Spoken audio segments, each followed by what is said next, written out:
Máme posledný bod, ktorý sa volá záver a diskusia.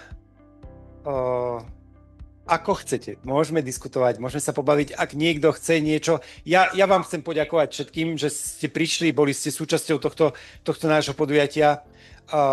Pozdravujem ministerstvo zdravotníctva a všetkých zodpovedných tohto štátu.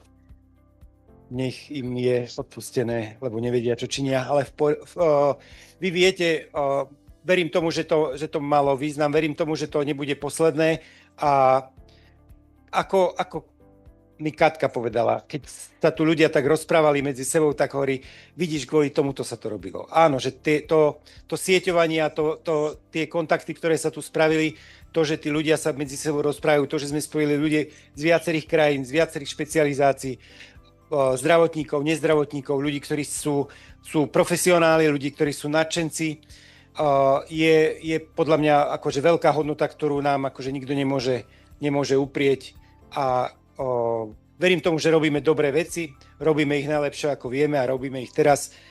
Ak nám niekto nechce pomôcť, tak nech sa odstúpi z cesty. A otázky, poznámky, ďakovania. Len jedna poznámka k tomuto, že ja si myslím, že na tomto stretnutí aj na Medifutúre sme začali niečo nové, čo už má nejaký reálny začiatok.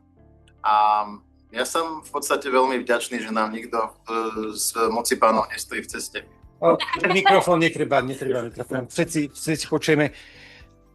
Dobre, ďakujeme všetkým našim kolegom, všetkým ľuďom, ktorí sa podielali na tej organizácii, či ste ich videli, či ste ich nevideli. Ďakujeme tým, ktorí to pomáhali financovať alebo požičiavali peniaze na to, aby sme to zvládli. Ďakujeme firme, čo nám poskytla catering aj za včerajšiu večeru.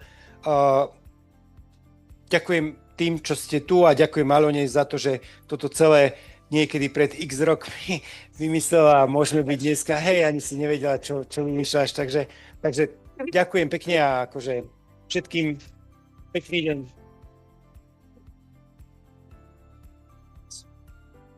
Super.